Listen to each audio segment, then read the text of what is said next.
Yeah, if you want to scroll on the next one. Yeah, so the current proposed locations we have is the Millennium Park, where there's a big field there. I know there are already some plans going on with the city for that park. So if it's not possible there, we can do it around the Connect Church, or even if we have like any empty grounds around the city, which is like maybe 10-15 minutes away from the city, we are happy to take the permit there too.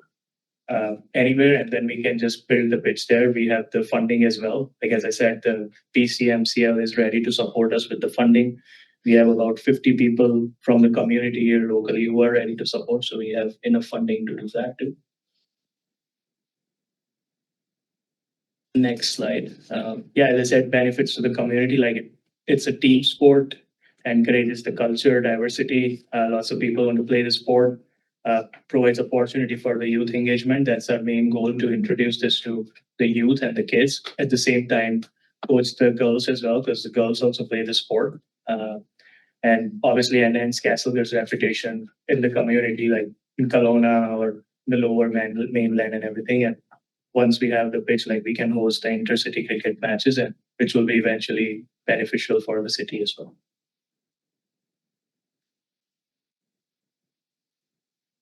Yeah, that's a request, is to establish a cricket pitch. We are not like asking to the city to support us with the funding. If they can, that's great. Like that'd be a bonus for us. But we are requesting like just a permit to build a pitch, and it doesn't need to be like in the city itself. If it's like around the city, maybe like 10-15 minutes, we can make that too. So that's really good. Yeah, that's all. Thank you for hearing us out, and any questions you might have, you're welcome. Thanks very much. Commissioner Hennegraff. So I don't know anything about cricket. But judging by the pictures, it looks like there's not an awful lot of expensive equipment required to play, right? Which I think is good. It opens it up to a whole bunch of people. I'm like, okay. How many players are there on each team? Like, how many players aside in a match? 11 sides. So 11? the team has 11 players. Yeah. Okay. Yeah, I like this. I think anytime we can introduce a new sport to the community, it's good. And so, yeah, thanks. It's interesting. Yeah, no, thanks for hearing this out. And yeah, it's 11 people each side, and then it's a team sport like baseball. And I think it will help the youth to kind of learn a lot from the sport, regarding communication or the teamwork, how you can work together and be successful. So I think Yeah. it's- Do you have a question, Mr. Sher? So in Nelson, they've designated an area are you working together across all the municipalities about finding a place for pitches?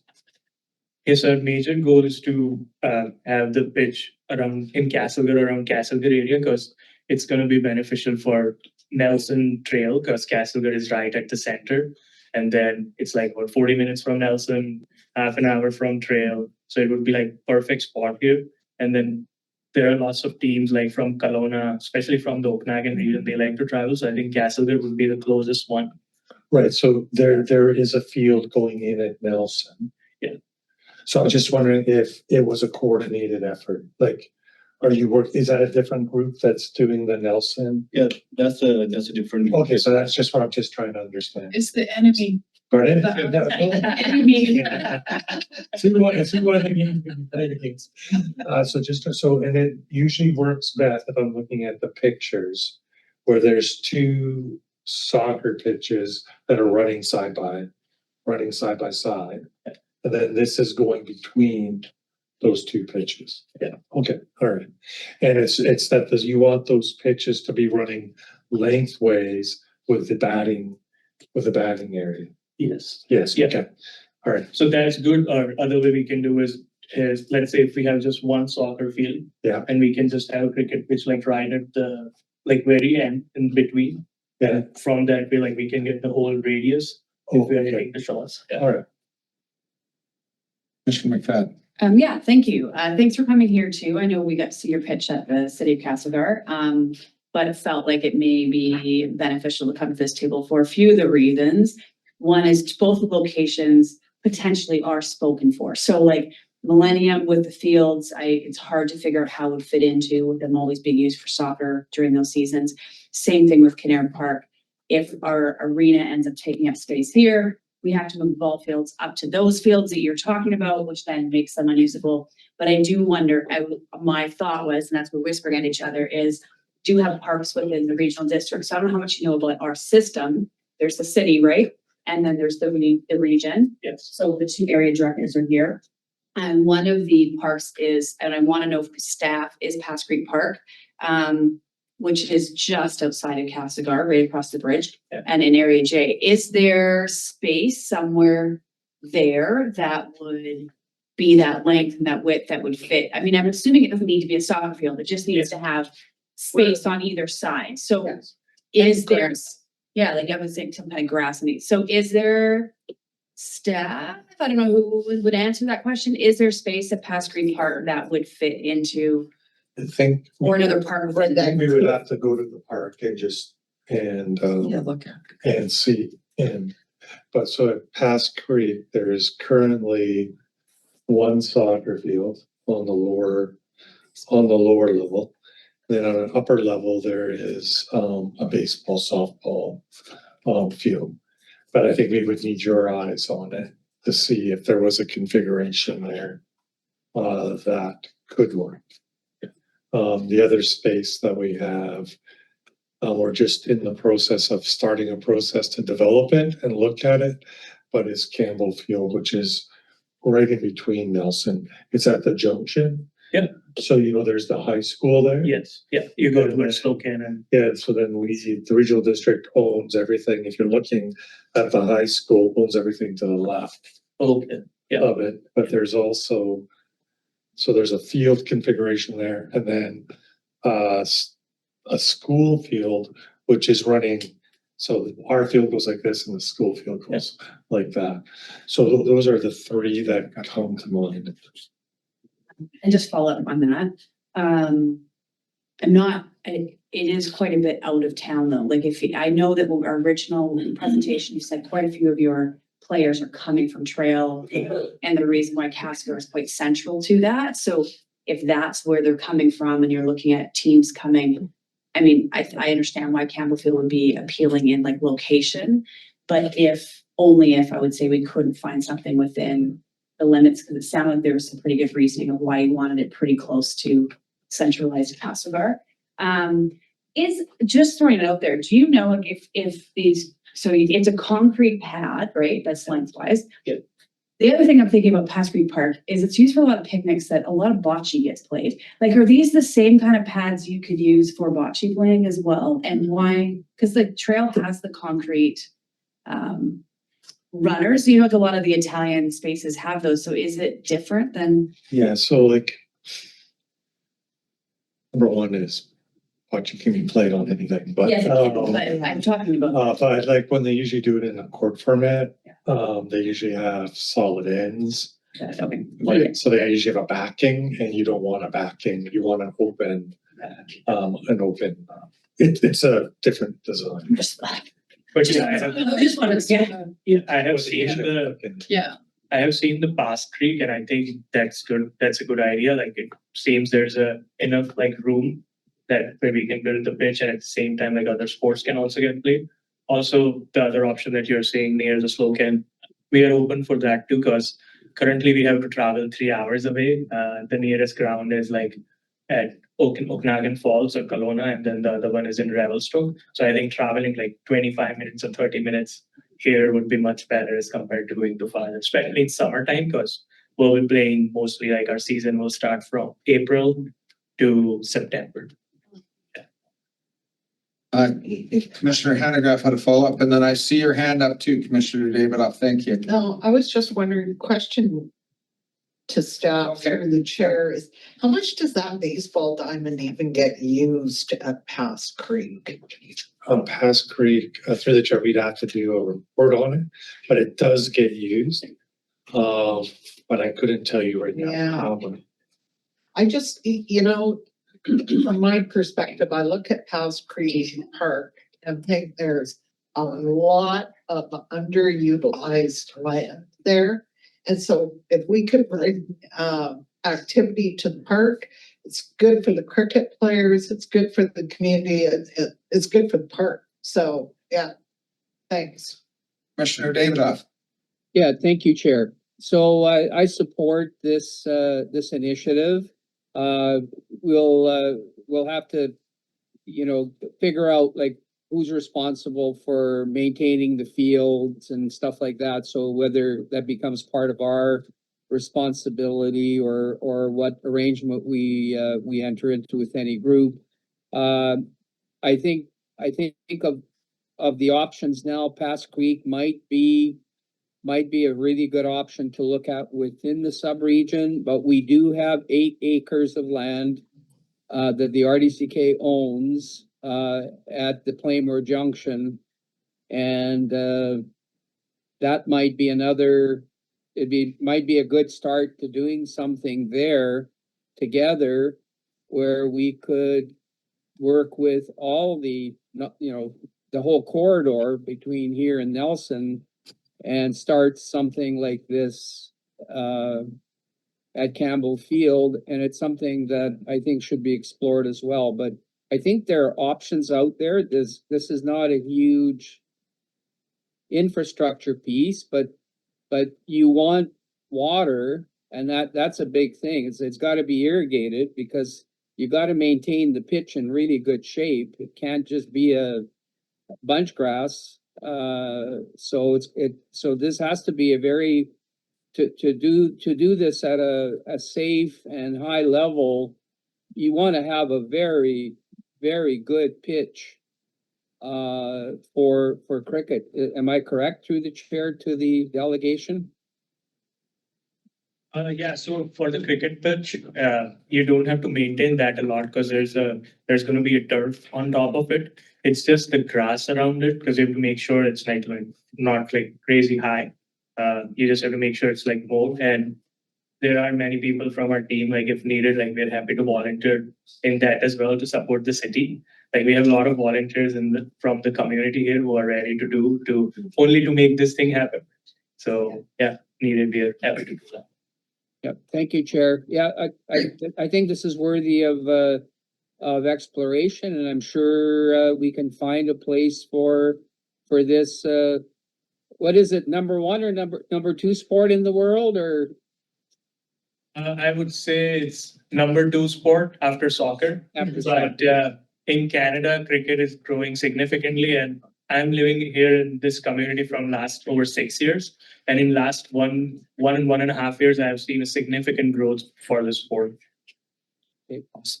Thank you, Chair.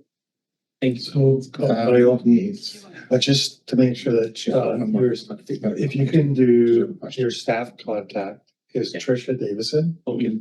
So Trisha works right here. Okay. And then we can help Trisha, myself and Craig, we can help get you set up. So maybe to go in with a staff person and take a look at these spaces. Okay. Yeah, sure. Is there any card or something like that? Okay. I think there's speed off. Thank you, Chair. I like Pass Creek because the infrastructure is already there. Maintenance is already there. Something I think would be easy to put in place pretty rapidly. I've been there. I think the soccer is probably the best place for it. It's right there on the diamond side of the soccer. And I also think you're going to have tournaments. Pass Creek would be really good because you have the campground there as well, so people can stay there. So that's kind of a good thing too, like for the RDCK too, because that is our campground, so that makes more revenue for us and that. So yeah, I think that would be it. So I'm just through the chair to Joe. Do we need to make a motion on this, or how do we move this forward? I think just if you want to give direct, so Usually, Yeah, I know, but usually you after don't- this, yeah. 'cause usually you're- don't, well, usually wouldn't give any direction in the meeting. Yeah. Yeah. But you're But I telling think them it, to, if we just, we're gonna have a direct contact with Tricia. So if we can bring something back to the next meeting. Sure. that's what I just wanted to make sure, Yeah. because you're connected. to it. Yeah, and it's, we don't need direction from, like, we can do this investigation. Okay. And then if there's like about actually formalizing what the preferred option is, we could do that at the next meeting, Yeah. or we would be able to bring back and say, this is the work that we're doing. Thank you for bringing that up because I was just about to ask the same question. Yeah, I just- appreciate it. Yeah, I just wanted to make sure something was happening, because I saw these things happening. Yeah, it's great. So for the next step, you just reach out to Trisha, and then from there we'll get a date for the next meeting. Thank you. Next meeting is January 6th. Yeah, so sorry, I think what Joe was saying, you guys will meet, and then our staff will get together. Okay. And probably bring a report back or something, or some information, and then we'll have a conversation, so it might not be, well, we won't have that conversation probably. And you don't need to January. add that meeting, like, it won't be a Yeah. forum. Gotcha. We'll discuss it. We don't, so what happens is it becomes a delegation. Okay. And we don't actually make decisions when someone comes to the delegation. Yeah. So then it goes to our next agenda, and then we'll have a conversation over Okay. what we think and what we want staff to follow up and all those pieces. But Go ahead. you're welcome to come and attend. Yes. Or you're Yeah. welcome to watch it online. Yeah. Either way, because I think you're very interested in seeing this succeed, so you want to follow it, right? Absolutely. All advice. Oh, no, sure, Hans. Did you have another question? Yeah, sure. Commissioner Davidoff? I just Sorry. had another question for the delegation. How many fans come out to watch right now, like when you play and go to other places? Cause this has a big following. I know, there's even a cricket channel on our, that I'm sure you may subscribe to. How many fans would come out to watch something like this? Yeah, so currently we play at indoor cricket at Castlegar. So we do get like about 10-15 people. But when we play out of the ground, like we have played at the Nelson Lakeside Park in there, we have seen over like 30-25 people from the community. They are just curious to know more about the game. And as we are playing, let's say if someone's standing like on the field, they'll start talking about the game, like, and then people will try to explain them. But I'm sure like once we'll have the pitch and once we'll do the tournament, when the other people, like other teams from different cities or community will show up, I'm sure there's going to be a lot more people kind of participating and cheering us on. Thank you. It's great. Yeah. Thanks very much for the presentation. Appreciate you coming. Yeah. You're more than welcome to stay and watch the rest of the meeting if you wish. You don't have to. It's not an obligation, but you probably got other things to do. But I Yeah. was extending the invitation. So, Yeah, but thank you. thanks, and look forward to discussing this at the next meeting. Thank you. Thank you so much. Great job. Thanks, guys. Appreciate it.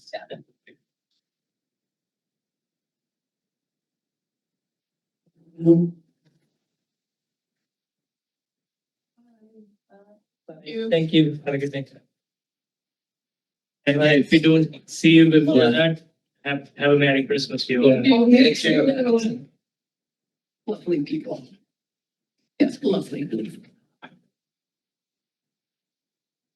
All right, we're moving on to number 7, staff reports.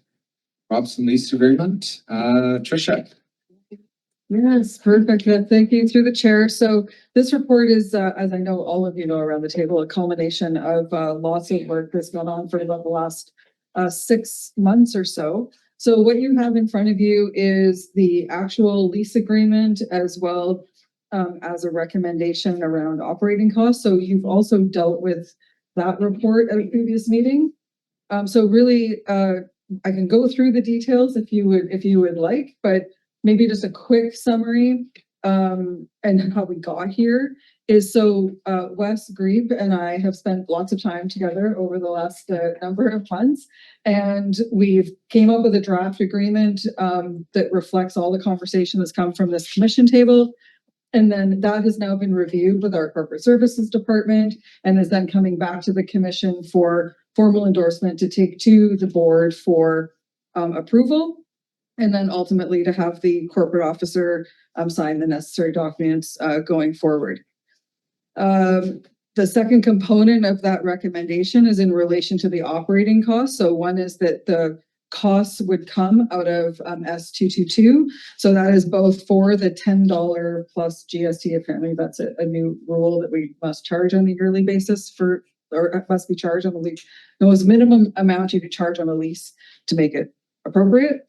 Would come out of S222, as well as the secondary element of the recommendation is that the operating costs that we've estimated them at $16,500 form part of the 2026 financial plan discussion. So in that you will see later on in the conversation that we have proactively put that in the financial plan for you to see that. So the report goes into a lot of other details, just reminding us of the history as to how we got here. But I also know all of you who have been a part of all of those conversations all the way along. So I don't know if it's necessary to review it in detail unless you have any specific questions. Commissioner Hanegraaff? I'll move the recommendation.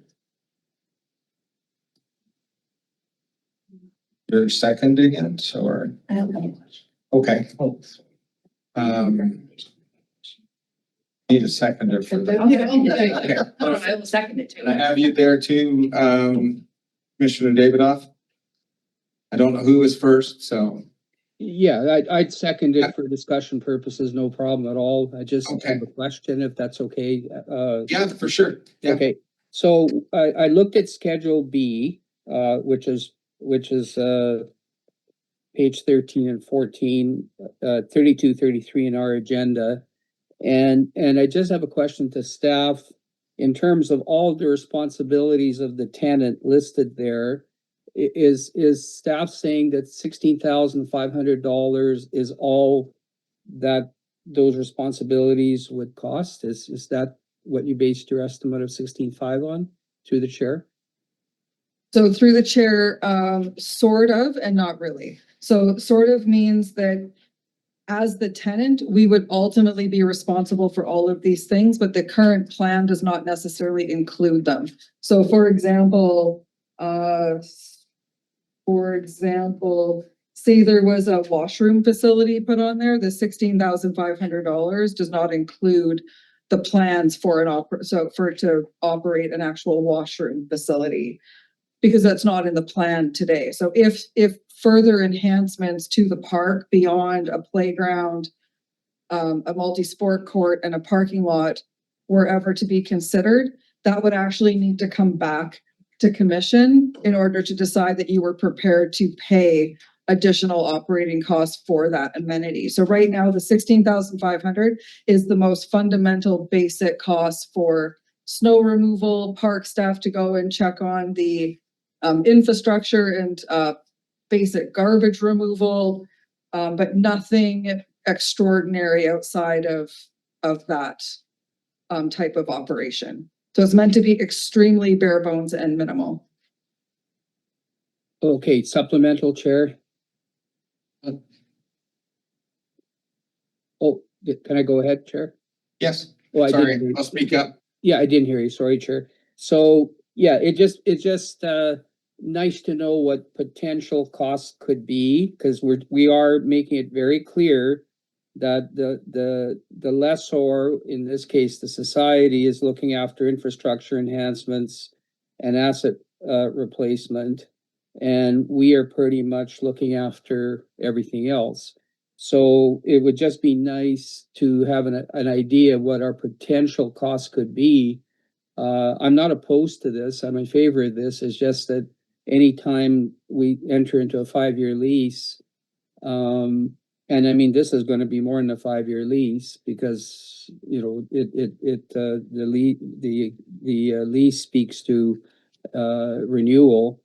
So, and I'm sure the community's expectation is that we continue being the tenant, but just some order of cost of potential costs that that may come up. And I guess, like you said, it is kind of fuzzy about what we are looking at in terms of potential longer term costs. Because I want to make sure this is done right, because I think this is the model that we could use for other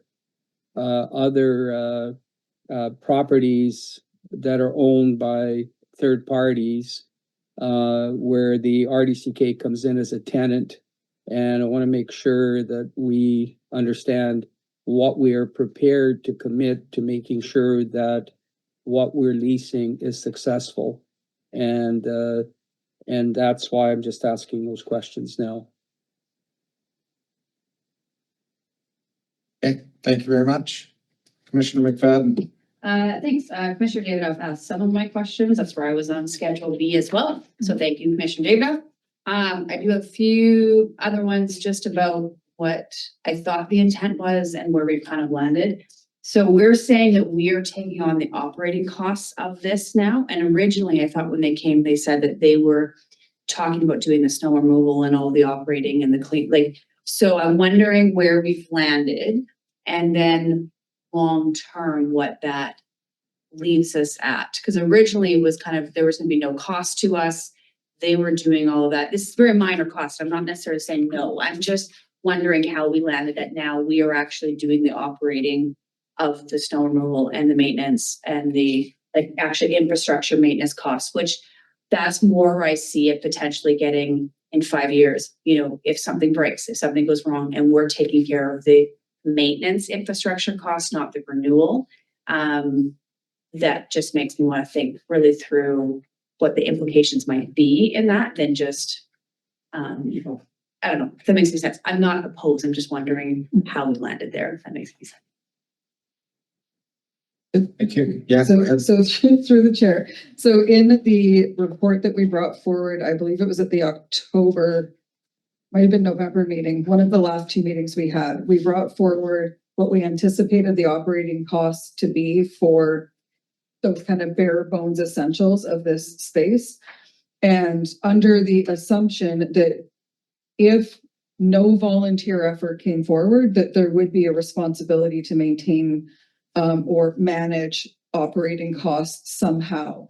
So running parallel to this, we're just not there yet, will be, I'm going to call it an park operational plan, which would engage the society again to say, what are the things you are interested in doing or potentially believe you can do that will work in conjunction with us. The concern was that as much as that might be well and good today, the volunteer efforts can change over time. And it was the reflection that there should be some costs built into the actual operation, knowing that next year it might be one way, but the year after that, or 5 years down the road, could look different again. And so you're right, it may change and it could very well fall into what happens within that interest group over time. So, but we, in the actual principles, I think it's in Schedule B, it talks about engaging the society right from the get-go in a meaningful way that they feel ownership and want to continue an ongoing effort over time. But there is, I think, always that risk when we're dealing with a society. We wanted to reflect that.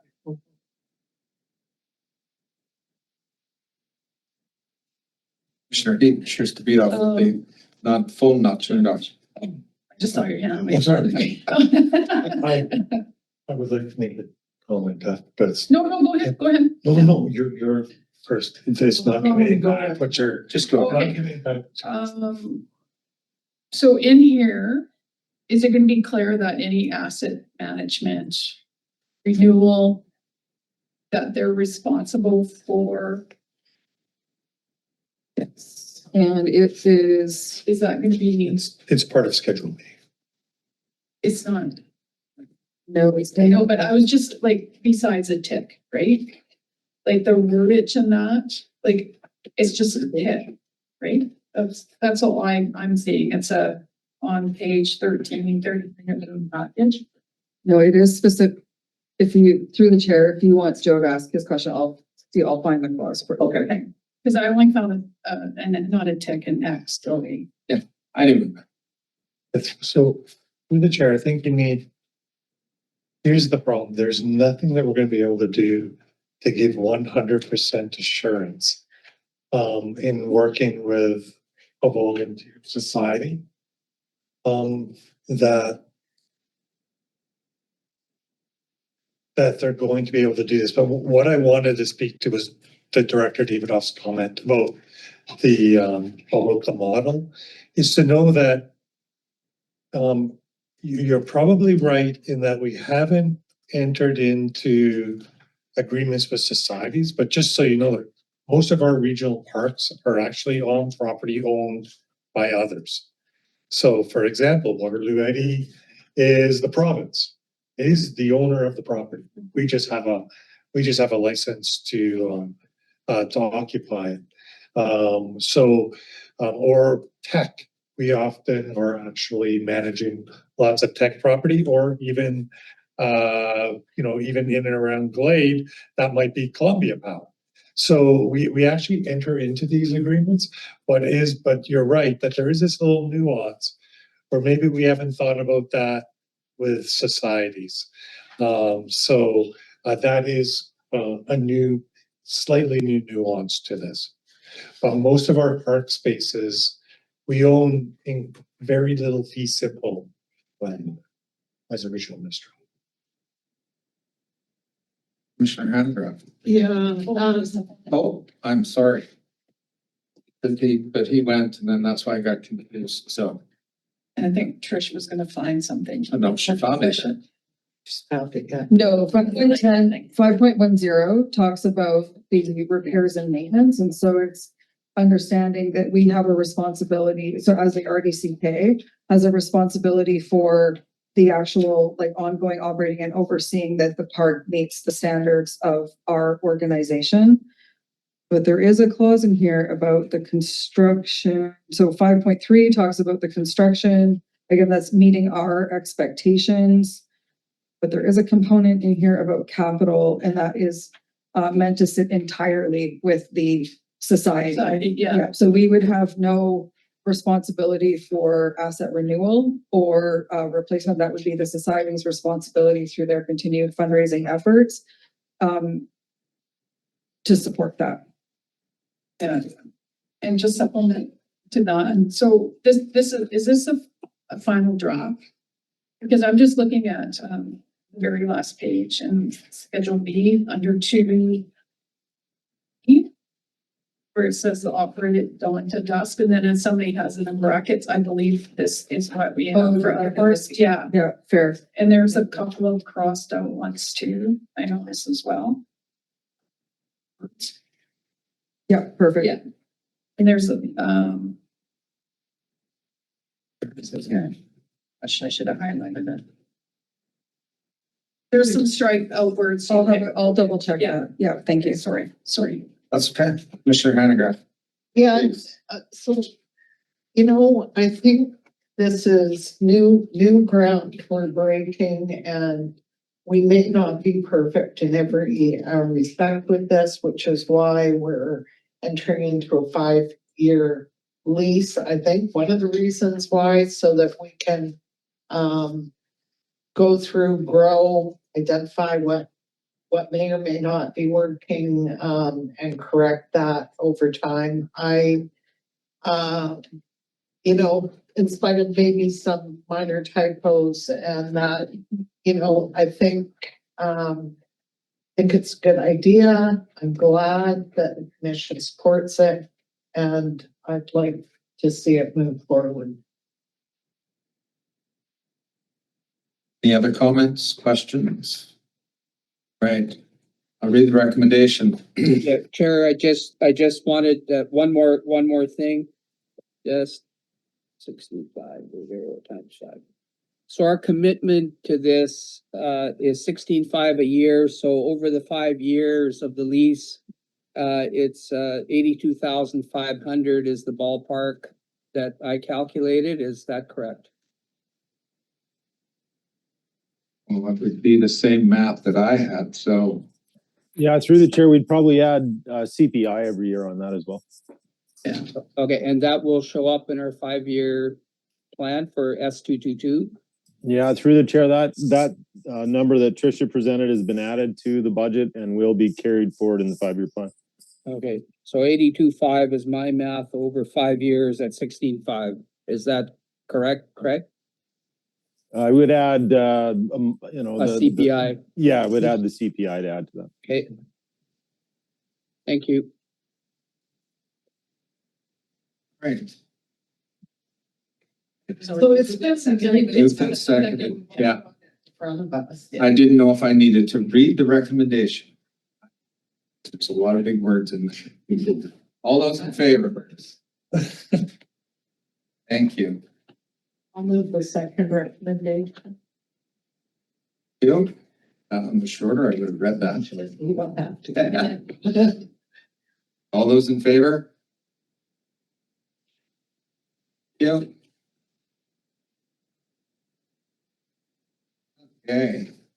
Yay. So Chair, just a point of order.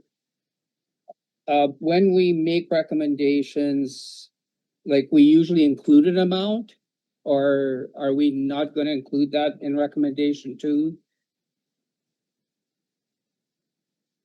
Because we include that amount then in our 5-year financial plan, so if it's 16.5 a year plus CPI, then we project that out over 5 years, so should recommendation 2 reflect that we are including that amount, and we're projecting that amount of operational expenses?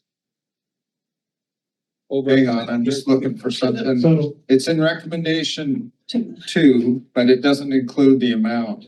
Yeah, that's what I'm. That's what Andy's asking for, yeah. through the chair, recommendation 2 is actually redundant. Like, once you've taken on the lease, it says and for the cost be paid from, it's actually like, you're saying that all costs of the lease are gonna be paid by S222. I would suggest that you wouldn't want to put an amount in because you haven't approved the budget yet. So what you've got right now is an estimated cost that will be included in the budget. So, I think that's part of your budget deliberations. So you're saying we're okay the way it is? Yeah, it's through the chair, like when you approve past recommendation work, when there really is no need for recommendation 2. That's part of your budget process. You okay with that, Commissioner David? Yeah, well, the only thing is that when we look at Glade Regional Park, for example, we've earmarked $100,000. That's a separate item. It's not included in, like, that's always tagged as a separate item in our budget. So that's what I'm wondering is that kind of the practice has been that we quantify, if we know the value, then why wouldn't we include it in our recommendation? That's kind of my question, is that it's for transparency. If we quantify the amount, we're committing to 16.5 plus CPI over the course of the next 5 years. And why wouldn't we include that in recommendation 1 then, if recommendation 2 is redundant? I believe we already point of order, we've already passed a recommendation. We all voted on it. It cannot be changed now. So I think we need to move on in the agenda. Like, I understand your point, but we already voted on it. So I shouldn't be having discussion on a motion we've already voted on. It's Well, actually I can move to reconsider if necessary, if you want to go formal, and because I voted in favor of the motion. I'm just trying to Yeah. get some guidance. Joe's trying to make a comment. Yeah, through the chair, I understand what you're, so Director Davidoff, so yes, in the budget, this park will have its own work order so that we can track the costs of the park and the budget allocated to it. When it's this, what we're talking about right now is that specific capital project in S222 for Glade. And you're correct, we have a capital project for that with the identified funding. But what I would say is that you don't want to tie your hands to any budget amount. So like the report talks about what that cost will be. You will approve a budget that cost will be included in the budget. In this case,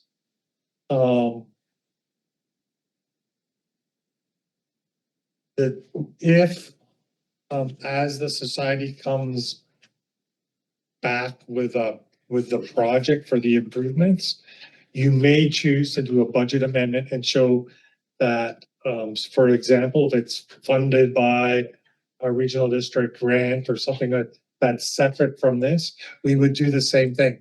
No different than we're doing in Glade, where that funding is coming from community works. Yeah, Chair, supplemental if I may, please. Yeah, go ahead. Yeah, right now, recommendation 1 says to a maximum of $10 plus GST per year. That's all that we're committing financially to this operations.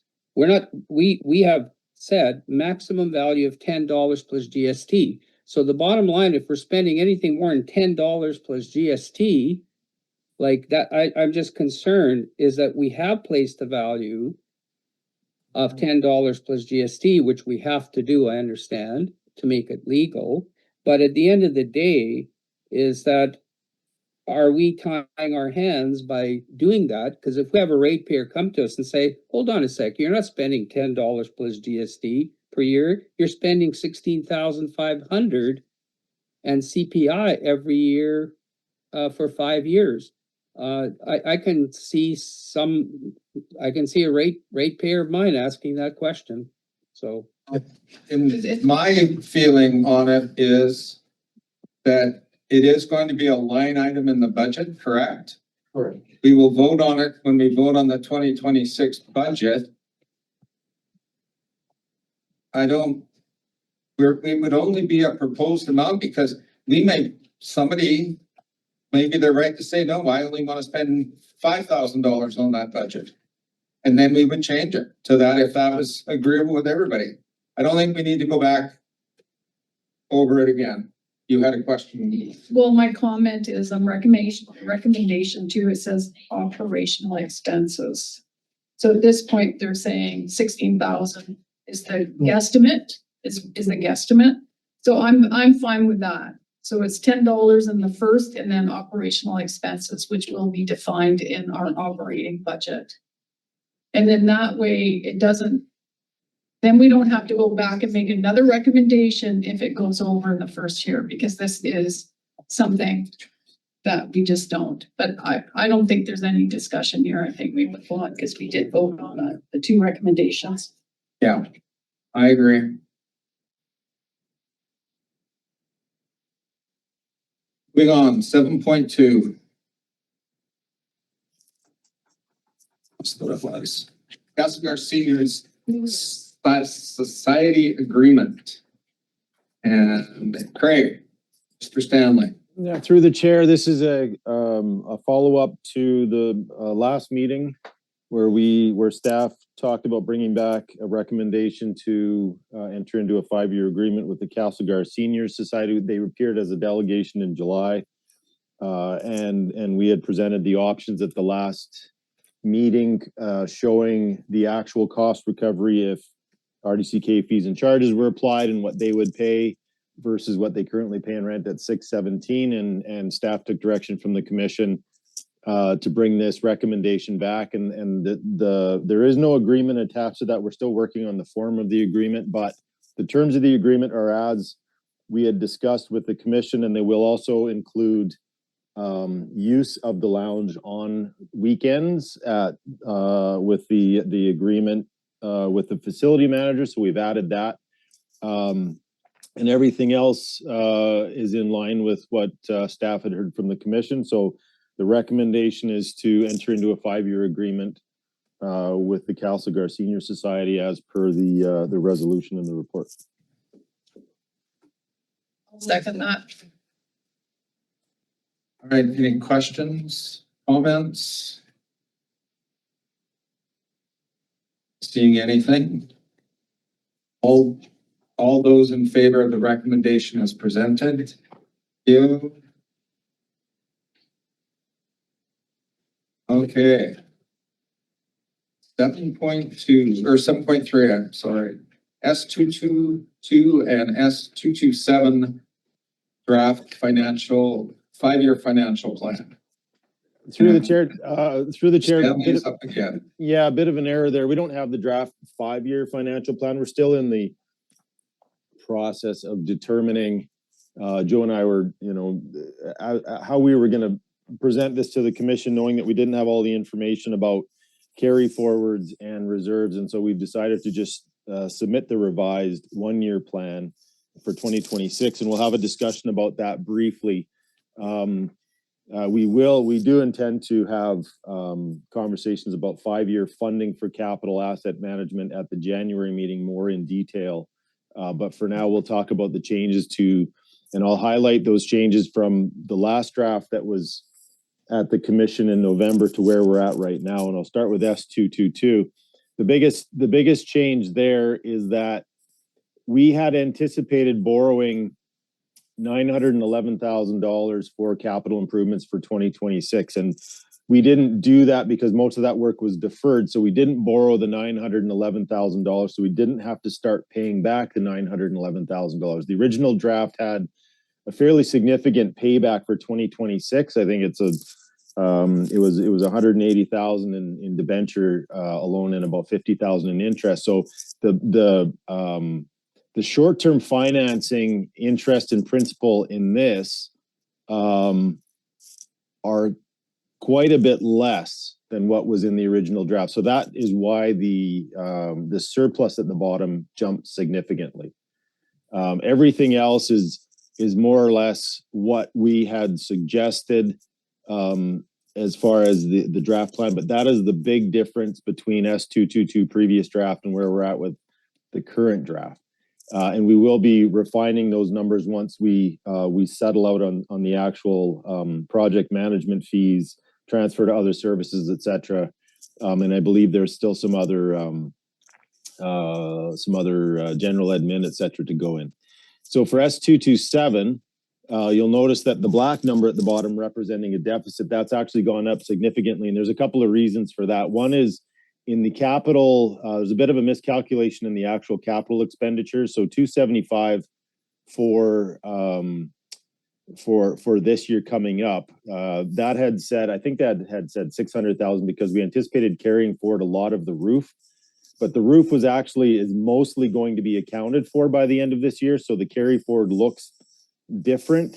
The surplus from capital definitely decreased because we're not carrying as much forward, but there is I would say in the 275 for capital, it's actually closer to 225. So we can take 50,000 off of that number at the bottom right off the hop. And apologies for that. I would call that a typo, except that it was probably just a bit of a misprint. So that you'll notice in the prior year surplus in the previous draft, I think said 600,000, and this time it says 175. That's a 425 net difference. We've got a bit of reconfiguring to do.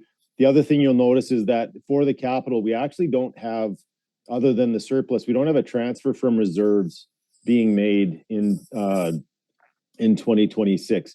So we can add that number to offset the rest of the 275 as well, provided that the reserves exist for that. And that is the conversation that Joe and I need to have about balancing reserves between the two services and the what is required for the $900,000 in requisitions that will go to asset management. So there's a bit of balancing and a bit of accounting to do to make these numbers make more sense, but that's essentially where we're at for those two budgets for 2026. The one thing I will say about S227 is that, yes, we do intend to keep the pool staff engaged, as we talked about during the extended pool shutdown, but we won't be able to, based on current staffing levels, open up on Thursday mornings until probably the third quarter of 2026. And so with the shutdown going into August and mid-September, that looks like we won't be able to open Thursday mornings until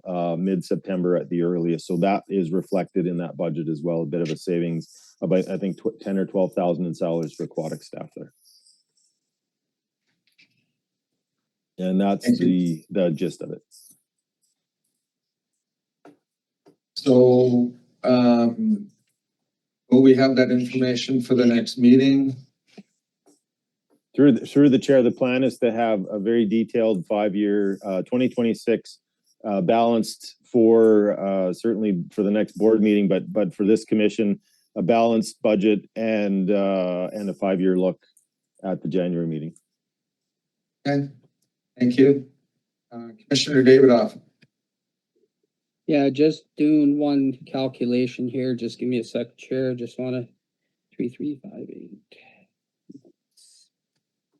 28. Okay, so what I'm seeing right now, through the chair is an S222. In S227, I don't see an increase in the requisition, so that the requisition is flat there, from 25 to 26. Is that correct?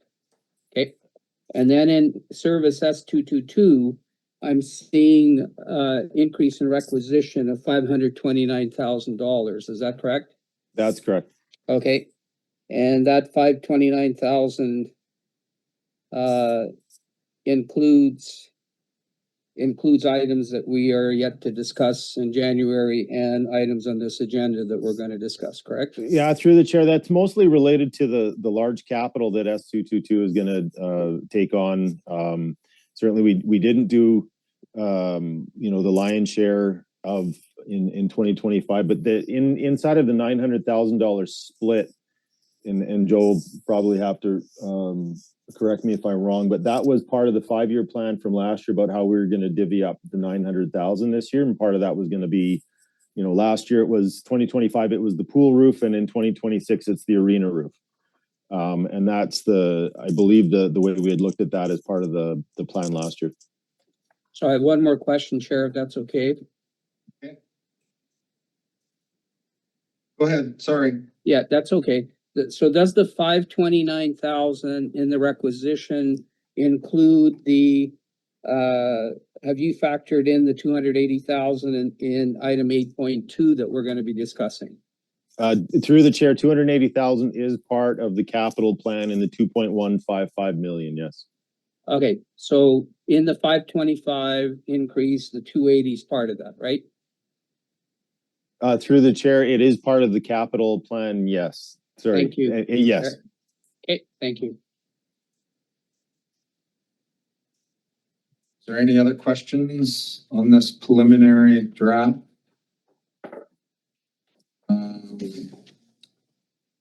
Thank you. I just think we just could move on to the next one because we're just receiving it for information, correct? Yeah. All right. Now we'll move on to one of the addenda items, Waterloo Eddy Regional Park Extension Letter, and Mr. Gaynor. Well, through that chair, I will take back, I think Barry is having back issues. I told him to take them off. Okay. Sorry, Craig. So you were the acting CEO. I can send anybody home, right? So, through the chair. So Waterloo Park, we have we've had an agreement for now 10 years for the access road. This is just an extension letter. So what we did do, we reviewed, Carrie and I reviewed, and Craig reviewed the agreement. There's no substantial changes. Every once in a while, in the past agreement, they actually said Regional District of Central Kootenay. In this one, they're saying, I can't remember, tenant, or they're referring to us a little bit differently. The language is the same. They've added a piece at the top of the agreement that says this is an extension, which it didn't have before, and then further down, but the language is essentially the same. There's no different intent for the reason why we want it. It's fairly straightforward. In fact, we've done most of the work between the two parties to ensure that the site is secure. So it is really a formality. All right. Commissioner Hanegraaff. Yeah, is there any reason why it's just a 3-year extension as opposed to a 5?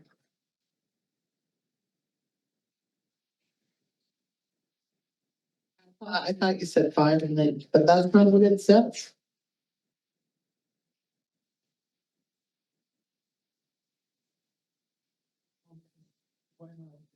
What do you think, Roger?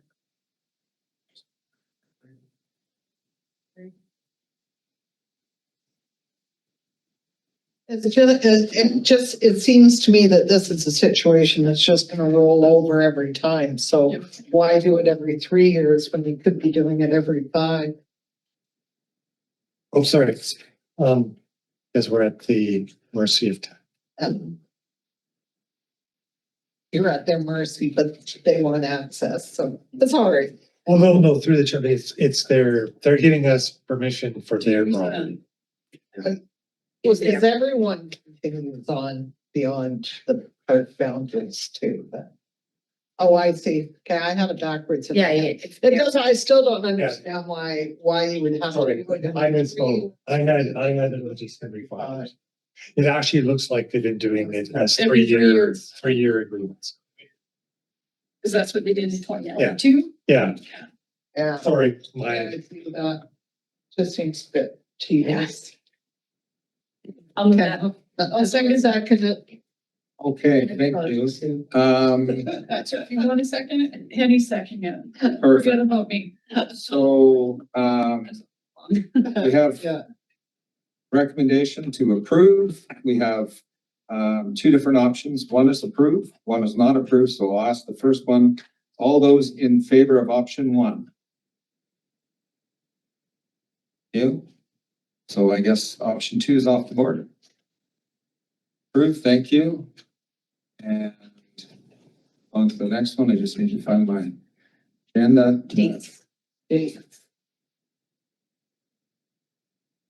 Right, and I apologize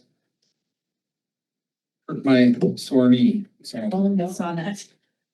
yeah, I went to move my chair. It's my own fault. So, 8, new business 8.1, 2026 proposed Castlegar District Recreation Commission meeting dates. We have them in front of us and there's at least 2 that are a conflict. Okay. Do we hear 4? Maybe I'm wrong. Okay. We'll see which ones Sue has, which ones. March 3rd. April 7th. Yeah, March 3rd is our budget meeting. Oh, okay. April 7th. And September 8th. Are the 3 I have. That we have council, so because we have a council meeting, when it's on a Monday, if the holiday's on a Monday, we move our council meetings to the Tuesday. And so those are, 2 of them are because of that. And then March One 3rd is a is special our special budget meeting, unfortunately. So direction from staff, because I'm not sure the procedure would be. through the chair, you can do 2 things. You could deal with it now and suggest new dates. Or you can deal with it in January and come back with dates that work. Like if there's some dates that we can bring back a new schedule in January. What is the will of the board? I'll propose they just come back in January with a few new dates, so we don't go through that's fine. Everyone going through their calendars. Yeah. So through the chair, what we'll do is I'll have Jenna work with the chair to pick some dates that we can test and see how it works before January. I was just gonna suggest when this happened last year, we just moved them over a day To the Wednesday. to the Wednesday. And then it's March 3rd, and what day is that week? Forget. It's gotta be a Tuesday. It's always the first. Oh, yeah, it's Tuesday then, yeah, so then, just move on tomorrow. The only problem is we don't know what the board schedule is at this point, right? Yeah. Yeah. With their meetings. Through the chair, there may be other dates for the. Yeah, I don't know what. Oh, you guys have- Wednesdays will give us. The board does not meet the first week, but it could be a staff conflict. Or commissioners or something. Yeah, I was thinking like, what's the one that meets on Wednesday? Anyways, let's move it to January if everyone's good with that. I'm like, Commissioner Davidoff, are you okay with that? Yeah, Chair, I'm just gonna state really clearly, like for, I don't know how many years, since 1997, we've had our Case Q Executive Committee meeting on the first Wednesday of each month. And we have up to 28 people attending that. Really hard to change for me. Yeah. So basically just moving it over one day to the first Wednesday does not help there's no way it could have turned Perfect. So out. we'll have the staff bring back, Jen and I can work together and send them the dates, maybe on a doodle poll or something. Yeah. All right. Thanks, everybody. Okay, 8.2, new arena development procurement. Work from Mr. Stanley. Through the chair, so this has been, this process has been suggested to us since the workshop that we had in September, when we saw the concept drawing for from HCMA. And so the recommendation, and we do want to get, you know, the $280,000 approved at the board by December 11th so that we can start this moving. Time is of the essence if we want to have a preferred option for a new arena at the referendum to coincide with the election. So that's what this recommendation is about. But just some history is the process will involve you know, spending $280,000. 180 of that is for an architect and a team of engineers and designers to develop an owner's statement of requirements, and then putting that out to two proponents, which we will compensate for their time to develop two design builds, two options for us to go to community engagement well in advance of the election so that we could select a preferred option that will consider not only capital costs, but ongoing operations and management costs so that the electorate can make an informed decision. And the parameters of that will be determined certainly with, you know, with the architect and the engineers to try to fit the $15 million funding model that the commission has designated as the limit, and the overall scale and scope of the project so that it aligns with the you know, the wishes and the will of the commission. So that's, you know, without going into too many details about the report is in front of you and the recommendation is in front of you. We had considered other options, including delaying, which would end up costing the commission more money for a referendum if we didn't get to coincide the referendum with the election. So that's the real risk of not having this approved by the board by December 11th, the $280,000. If we wait until the middle of March, then we certainly won't hit that October timeline. Thanks very much, Craig. Any questions, comments? Yep. Commissioner McFadden, and I got you, Andy, to just this corner of my eye saw that first, so Great. that hand first. Great, so a few. First question would be around funding. So the funding is it still anticipated, and is that written up somewhere that this is coming out of S222, but if the proposal goes forward, that would get repaid back by the loan for the new arena? Is that still the intent? I just didn't see any other report. Through the chair, Sorry, that Craig. was what we had discussed that, I believe. But that is the intent of if once the new services is approved and the bylaws enacted, then that would be the intent. So as follow up on that, and then I have more questions on timeline. Do we need that somewhere in the recommendation so that it's clear that if a new service is whatever you need to put in there, if a new service is created and funded, that this money would be paid back from that? I just want to make sure for our own integrity and for Director Davidoff, like that is our intent, and that's clear somewhere, and it doesn't become muddy if it ends up being someone else sitting around this table. That was the clear direction from this commission. Yeah, through the chair, you could add an end further to make that more clear. Okay. Yeah. Now a few questions, can I, Chair? Yeah. Okay, on timeline. So just wondering on timeline, about so if we're getting proposals by late summer, wondering why it would take that long if we're hoping to go out by early spring to wait all the way till late summer, because it doesn't seem like it gives you a lot of buffer time. Like that's a very short, or are we saying that that's when the actual final proposal would come in? Like we've already picked the two proponents And then the final, okay, that it's So just not through, clear. yeah, through the chair, just to, so the process is the owner's statement of, requirements. And then the proponents will literally provide a design to the nut and bolt of the new arena. So that's what will take time. Okay. Okay, so early spring, you're hoping you have those two by late summer. They are now with their final proposals in. And then fourth, when you're holding community engagement sessions, is to determine just between those two offers, not in changing, not anything. And supplemental to that, if we end up only with one, then does that mean that that part just gets taken out of the plan?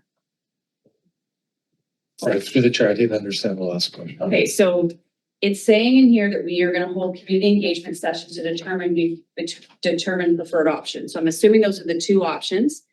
Now, if we only end up with one person who actually brings the design build to the table, are we still doing community engagement just to let them know what it is, or are we actually? Through the chair, I would say this is what, when you're going to that engagement, you're going to engagement with the proponent that you have chosen that you think can provide. So for example, it would be, you have financial parameters around the project. So you're going to be choosing the proponent who can meet those financial parameters and has the best plan. Then they're going to, I don't believe you're going to community engagement to pick a proponent. That's our job, is to pick a proponent. The proponent is then, it's that single proponent that's going to community engagement. You're getting into, we would be getting into a very fuzzy spot if we were going to. I agree. The question is the actual statement here says hold engagement sessions to determine preferred option. So it says to determine a preferred option. So that's why I was confused as to. Yeah, so through the chair, what that would mean is the preferred option within, like, that proponent is then working. So that proponent may say, there's this way of doing that, this way that the building could look, maybe there's this way. It's that there may be work within that preferred one, but you're not going to community engagement to choose two different proponents. Because you're getting into that would be murky, but you're going into with a preferred proponent. I didn't notice that that's how it would be No, I got it. interpreted. Yeah. Oh, sorry. Yeah. You'd be during that proponents, you're going to choose a successful proponent from your competition. During that, there's going to be back and forth, and there's going to be a preferred project that you're going to move forward with. So, for example, I don't know, the preferred proponent may have a number of design choices that the community can. Yeah, I'm getting it. Yeah. And last question, Becky. Have we discussed around this table the pros and cons of aligning a referendum to an election? Like it sounds like we'd already made that call in this report, and I didn't know if we'd already discussed, because I can see pros and cons to both, and I wasn't sure if we had made a decision on that. Through the chair, you can make that choice. I would have said that after the last workshop, that what I recorded was time it with the election to save the referendum costs. So that was our interpretation. So if we've got that wrong, by all means, we can. I don't remember. That's why I'm asking. I was like, I don't remember if we had the full. How much does a referendum cost if you're doing it outside? So we believe it could cost up to $45,000. Thank you. Mr. Davidoff, and then Commissioner Hanegraaff. Yes. Go ahead, thank you. Andy. Yeah, Please. thank you, Chair. So Commissioner McFadden's questions helped a little bit. So basically, what we're looking at in this motion is to increase our requisition and service S222 by 10% to pay for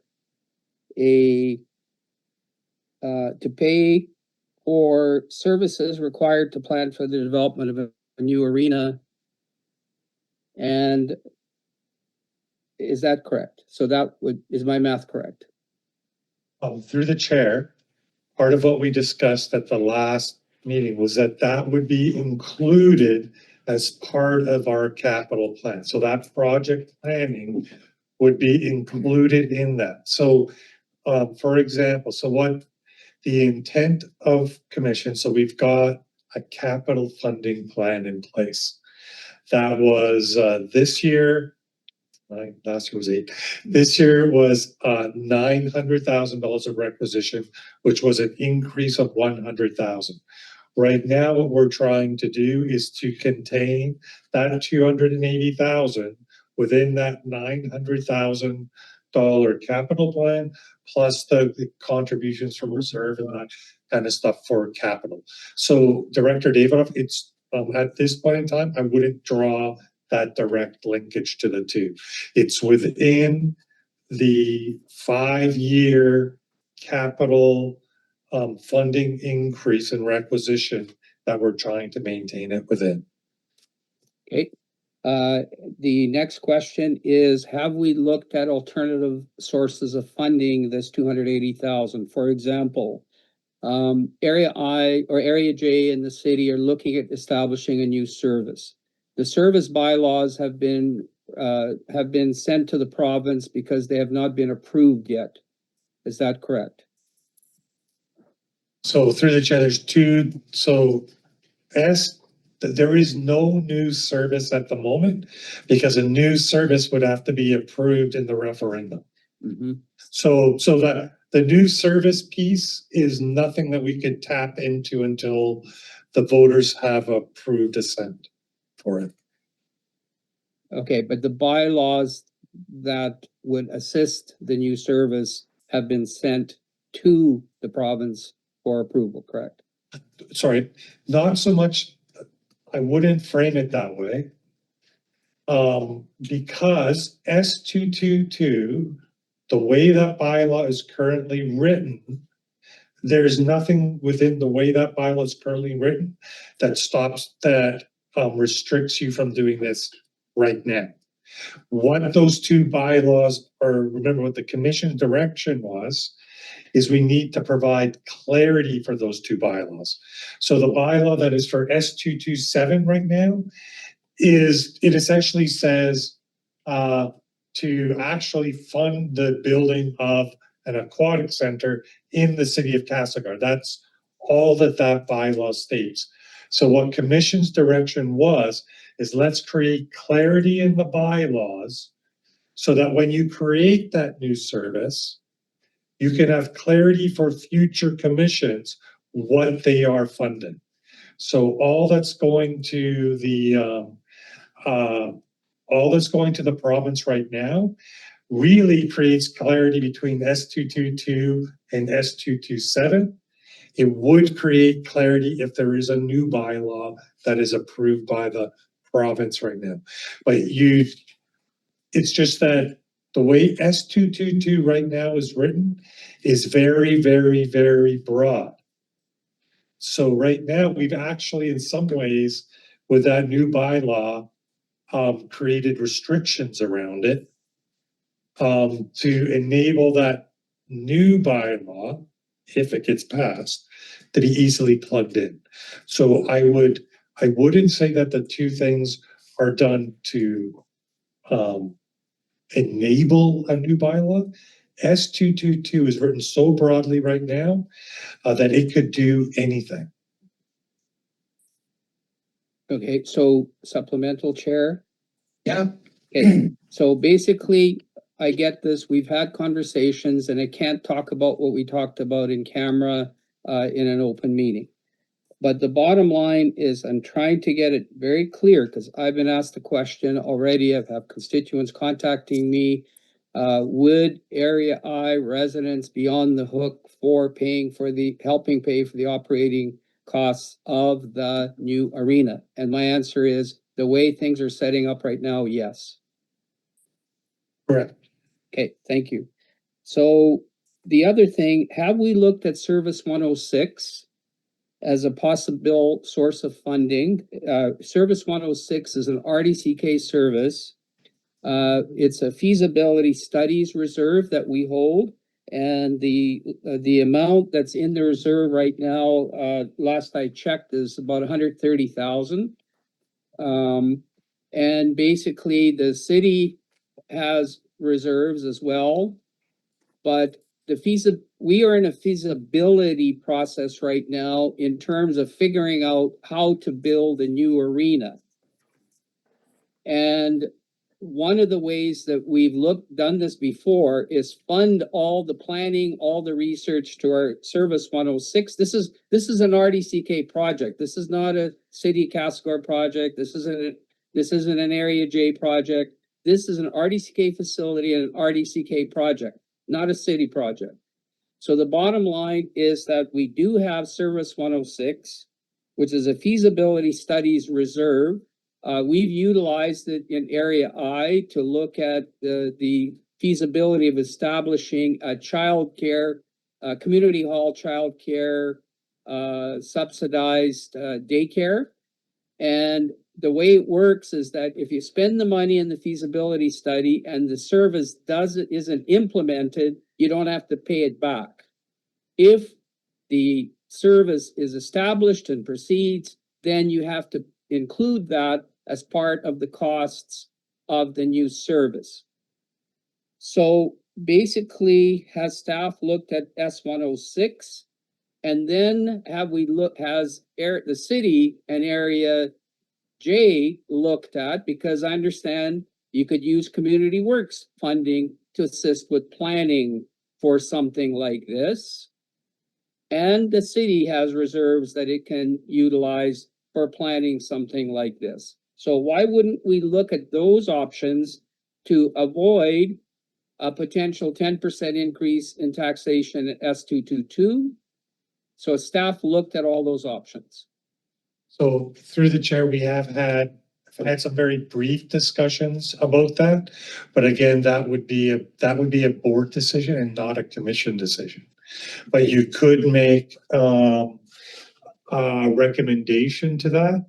I would have to, through the chair, is Yev, are you still on? Yev was on earlier.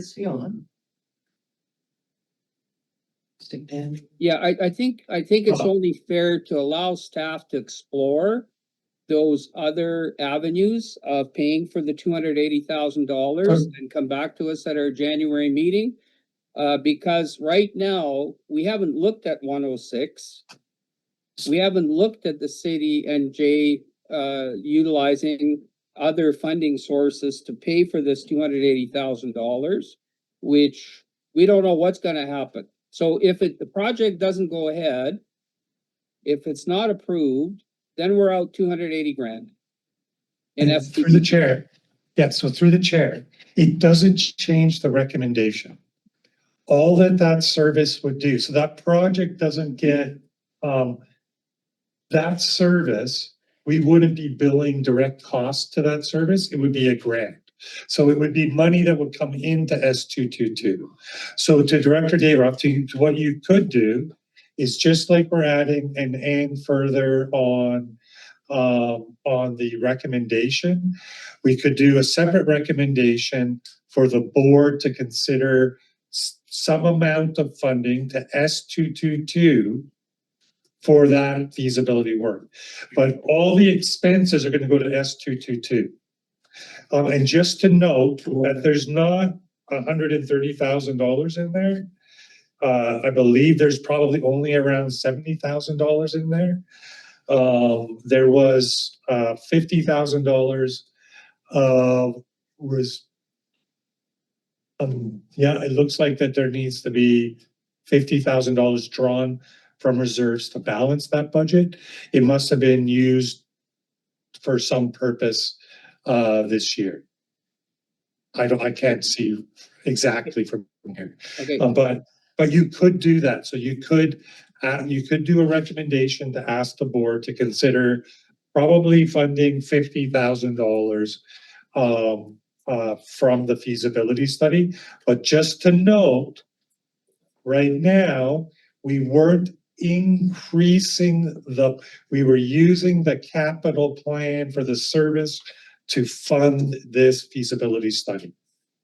That part just needs to be clear. So what that would allow, if we were to get money from the feasibility service, that would allow us possibly to contribute some money to reserves in the current services. Okay, so my point is that we're taking 10% of our S222 budget, $280,000 that we could be utilizing for asset management planning purposes to increase our capital reserves that we need in S222 that we've committed to, and we are directing that money towards this project without doing a fulsome analysis of other sources of funding, like Community Works grant funding, which I think qualifies, like City of Castlegar reserves and the feasibility reserve. So when you say that we are using it within the 900,000, no, we're taking 280,000 away from maintaining our current assets, and we are directing it to something that may or may not happen. So that's, and I get it, Joe. I get the nuances, but I'll tell you what, at the end of the day, this has to be really simple for my ratepayers to understand what's going on, because right now, this is the first that they've heard or seen anything about money being spent in public meeting, money being spent, $280,000 towards this initiative, correct? Through the chair, you've been spending money for some initiative since you started engagement, right? And so through that process of engagement, it's been identified that there was further money that was going to need to be spent. So having an actual figure, though, this is the first time. But I would suggest that it's not quite correct to say it's the first time it's been discussed. Yeah, and again, that's nuanced, but you know how people talk, and the bottom line is that they're saying, "Are we spending any money on this?" And I says, "I can't discuss it, and I can't because everything that we talked about before, I couldn't share. Now this is in a public meeting. We finally see what this 280,000 is for, and its potential impact on the budget, and or reduction of money that we said we would set aside for maintenance of our existing assets and things like that. So now ratepayers can see where this is going and the cost of it. And I'm just suggesting, and I'll make a motion, but I don't know if it'll be supported at the Rec Commission, but I would strongly request, and I'll make a recommendation, I'll move it. I move that staff investigating alternative sources of funding to pay for the $280,000 for expenditure on the new arena project. So through the chair, I would, sorry, that's, I'm not going to talk until whether that gets passed. I'll second it for discussion, yeah. And so through the chair, you can go further right now. You could make a recommendation to ask the board to allocate $50,000 from the feasibility fund. So you can do that right now. No need for us to do that. Community Works, this project is Community Works eligible. Other than saying that, I don't know what the direction would be for. So the project is that the full 200, so that, sorry, actually, I'll be clear, $180,000 of that is Community Works eligible because that is planning for a capital project in recreation. Yes. The part for how we need to do the procurement process, I don't believe that part would be eligible. So I know I've got, people with questions, but. Yeah. As the chair, I'm gonna make some comments. I did some math today. The share of area I, and I didn't have time to do each share of it, it'll be pretty close.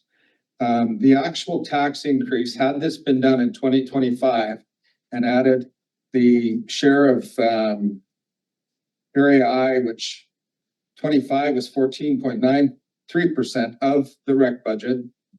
15.29 the year before would be $29.64 based on your average assessment of $520, which I believe is the assessment in area I. And how I did that was I added the portion into the actual taxes, divided it by the assessment to get a new factor for, and I don't know what they call it on the budget, but basically the increase is $29.64. I realize that no tax increase is minuscule, but there's only 50, what is there in there? 50 something. Yeah. Where's So Chair, 2025? point of order. Yeah, Yes. Yeah, and what the chair is talking about right now is not what I'm talking about. I don't sit here as just area I. I'm sitting here as an RDCK director on the Castlegar District Rec Commission, trying to find alternative ways to pay for something like this. And we just identified 50,000 in the feasibility reserve that we could possibly access. We just identified community works funding that has not been looked at, 180,000. And basically, if we can do that without increasing requisition for all ratepayers, not just area I ratepayers, then why wouldn't we look at that? So singling out area I, Chair, I do not feel is appropriate. I only signaled area I because it was the only one I had time to do. I could take the time right now to factor the other ones out, but it's going to be very, very similar in cost to individuals. I like to take big numbers and make them into small numbers, because when you say 10% to people, lots of people think that that's a 10% total increase on their tax, right? That was my only point. I wasn't trying to offend you or offend anyone. I just like to take large numbers and break them down into an individual amount that makes it easier for me to understand where we're actually going. And as far as the alternative funding, there's a motion on the floor. We haven't voted on it yet. So I was just discussing before you made your motion. I was trying to get my point across as well. And I think, best of my knowledge, I'm allowed to do that as part of the commission. Yeah, and I appreciate that explanation, Chair, and that helps. But the key thing is I'm just looking at ways of saving all ratepayers money. And basically our ratepayers do look at percentage increases, and we've got a whole bunch of services that we're looking at right now with massive projected rate increases that we're working on. So it's a cumulative effect, not just one service. So Joe, staff recommended that we actually identify that we identify potential alternative sources that. Andy, I think there's We someone have who wants to more- speak on your motion. Oh, We sorry. have people that want to speak. That's right. Great. Yeah, I just want to make sure that we're focused, just like you said, on your motion, which is alternative sources. Mhm. I do not want to delay our project at all. We've delayed enough. I feel like even waiting to January is delaying. I don't think it stops any other funding to come in at any point along the process. I do feel like I hear what you're saying, Commissioner Davidoff, I do. Which is why I wanted to make sure in the amendment of the motion that we are making sure our intent is clear of where that money will come from. I want to make sure we're honoring that. But I also feel like we have been pretty good partners in this to figure out how to get a project and not isolate area I and make them feel like they'd be forced into something. I think that 280,000 over the span of the 15 million with it the risk of maybe not getting paid back. I feel like that's a concession that we should all be able to make.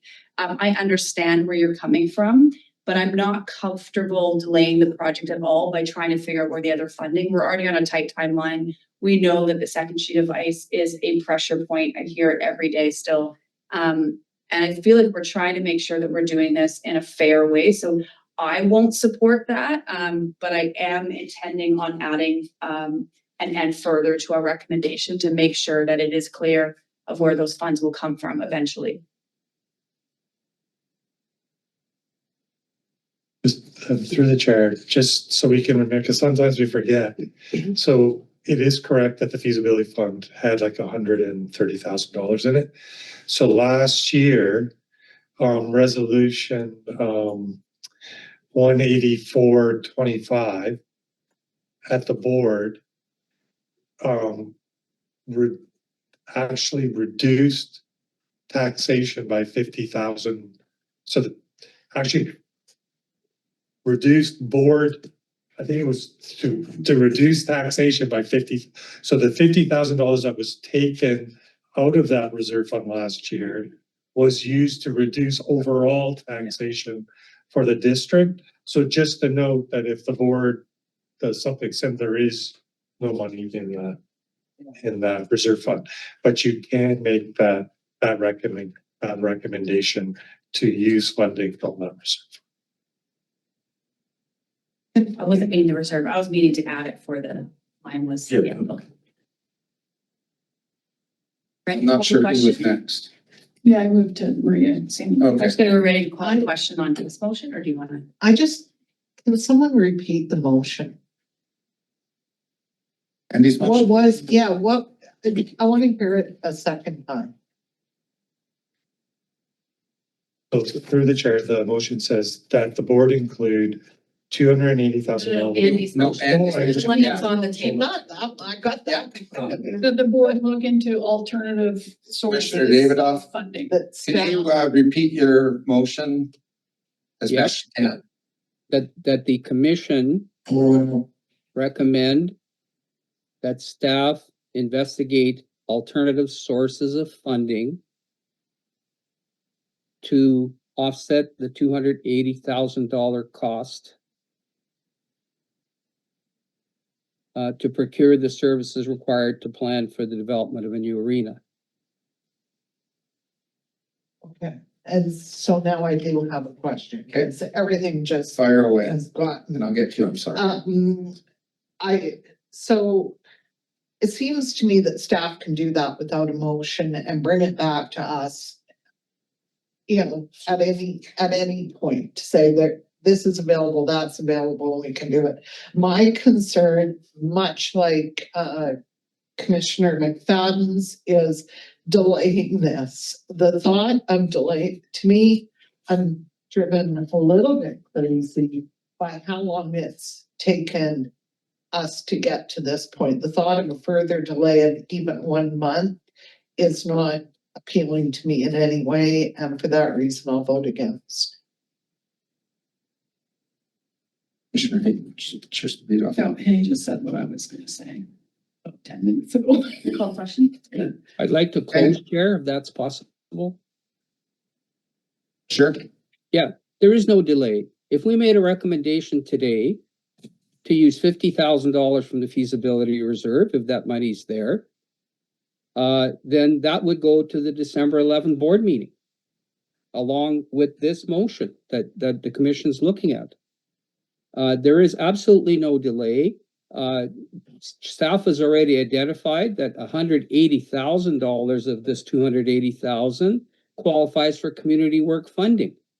And that's something we have never discussed, because it's the first time we're seeing this money and this amount in open meeting.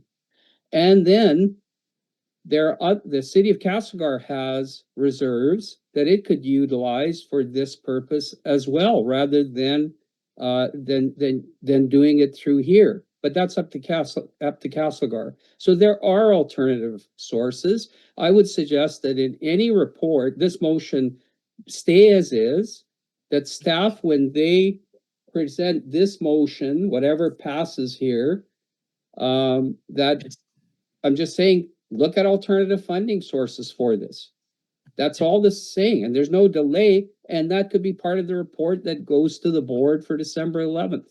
So if you want to vote against the recommendation, that's fine, but there's no intent to delay. There's just finding other ways of looking at paying for this that have not been considered. Let's vote. I'm gonna call the question. All those in favor? Opposed? Defeated. I'll make a motion on 8.2. Oh, sorry, you want to start first? Go for it. Well, no, I had a question before the motion, before, like, on the original, on Craig's original report. So under 4.0, proposed solution, point number 2, we're contemplating 2 proponents being compensated at $50,000 each. What happens if we don't get, I understand what happens if we get more than 2. What happens if we only get 1 proponent? Yeah, through the chair, that's a risk in this procurement. I mean, originally the expression of interest for multiple proponents would indicate whether there was a market for more than 1 or 2. And so at that point, we would have an idea of whether that risk was realized. But if we only receive 1, given the parameters of this and the funding limitations, I think that's where we could make a decision, an informed decision at that point about the feasibility of this. And I think that's, you know, one comes after the other, but the expression of interest for multiple proponents, chisel that down or eliminate that down to 2, shortlist that to 2, that's when we'll know where we're at. So if there's only 1, that we make a decision on whether to go with that one or not, I assume. Yeah, And through the the other chair. 50,000 is unspent. Yeah, through the chair, correct. We're only paying for the work that would get done. So if only 1 proposal is received, we're only spending 50,000. And through the chair to note that you may spend none. You may make the choice not to move forward yet, so. Yeah, no, I understand. So these are all maximums and, yeah, okay. I just wanted to make sure that I was crystal clear in my own fuzzy little head. So Chair, can I just make a comment? Yes. I think this is to my point, that this potentially could be 100% funded through other sources and without increasing requisition and utilizing S222. So that's what I was trying to convey. And obviously I wasn't successful at that. Thank you, Chair. Absolutely. Okay, so I'll make the motion that the board, which is in the thing, I'm just gonna amend it. That the board include $280,000 for capital expenditures in the 2026 financial plan for S222 recreation facility, Castlegar area I and J to procure the services required to plan for the development of a new arena, and further that the $280,000 be paid back from the new capital construction service should the project receive approval through public referendum and borrowing proceed. And I'll And second. I've got it written down if you need. I'll second it. Is there any comments on that? You can't read it, it's Chris's fault. Yeah, and Chair, I'll speak against the motion for the reasons that I stated previously, that I believe this we should use every source of alternative funding and identify it, and not utilize vital funds from S222 on something that may be speculative. Thank you, Chair. Thank you. I'll be voting against the motion. Obviously, we can't be recorded opposed here. Thank you.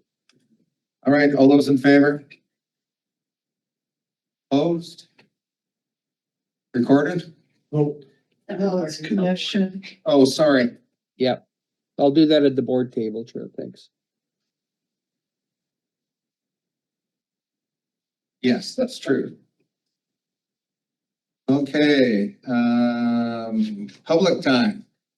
We have anyone online?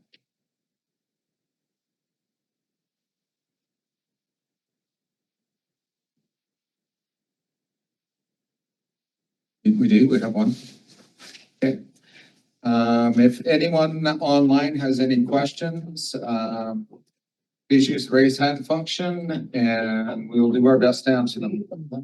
Can't see them, just out all the time, you. Just unmute then. Thank you, sorry.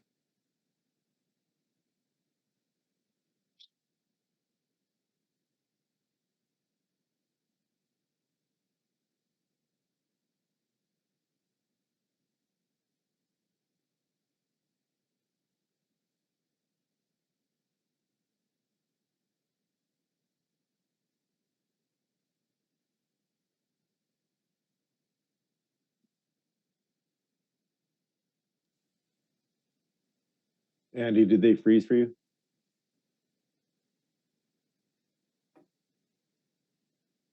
Oh, there, so sorry. Just Sorry about that.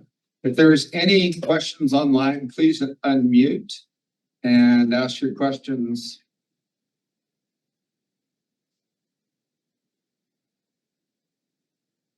I'm not hearing any questions, so I will, next meeting is January 6th, correct?